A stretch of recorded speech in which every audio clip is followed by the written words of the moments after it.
Hello guys, welcome back to our YouTube channel Raju Pravli. Guys, for the first time అయితే నేను big boss season 8 గురించి చెప్పబోతున్నాను. Big boss 8 promo ఈ రోజు అయితే చూసారా? నేనైతే చూసానండి.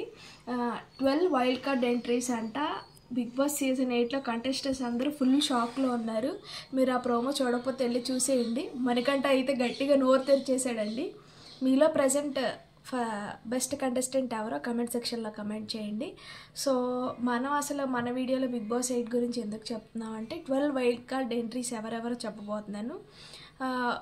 ముందు జరిగిన సీజన్ అన్నిటిలో అంటే 7 సీజన్స్ జరిగినాయి కదా, ప్రతి ఒక్క సీజన్లో ఒక్కొక్కరు రాబోతున్నారని టాక్ అండి. మనకైతే కన్ఫర్మ్గా తెలియదు. సీజన్ 1 నుంచి హరిప్రియ వస్తుంది. హరిప్రియ అంటే బుర్ర కథ హరిప్రియ ఎలిమినేట్ అయినప్పుడు ప్రతి ఒక్క కంటెస్టెంట్ గురించి ఒక కథలాగా చరిత్రలా చెప్పింది కదండి ఆవిడ వస్తే ఫుల్ ఫామ్ ఉంటుంది. వీళ్ళందరూ October 5th వస్తారని టాక్ అండి.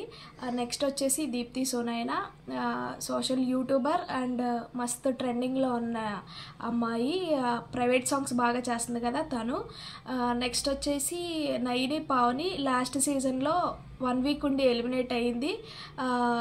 తను బాగా ఏడ్ చేయడం వల్ల ఇన్స్టాగ్రామ్లో వన్ డే నైట్లో 1 lakh సబ్స్క్రైబర్స్ అయితే వచ్చారు. తను కూడా వస్తే ఫుల్ కాంపిటీషన్ ఉంటుందని టాక్ అండి. నెక్స్ట్ వచ్చేసి ముక్కు అవినాష్ స్టార్మా ఛానల్కే బాగా ఫేమస్ అండి. స్టార్మా పరివర్స్ స్టార్మాలో ఏ ప్రోగ్రామ్ జరిగినా ముక్కు అవినాష్ ఉంటాడు. అందుకని ముక్కు అవినాష్ని కూడా తీసుకునే ఛాన్సెస్ ఉన్నాయి అని talk. And next latest update వచ్చేసి యాంకర్ రవి కూడా వస్తున్నాడు అన్నది టాక్. లాస్ట్ కంటెస్టెంట్ వచ్చేసి యాంకర్ రవి మీకు అందరికి తెలిసిందే కదా, వాళ్ళు షోస్లో బాగా పాపులర్ అండ్ బెస్ట్ యాంకర్. ఈ వీడియో ఇలాంటి మోర్ అప్డేట్స్ కోసం మా ఛానల్ని like, share and subscribe. Bye guys.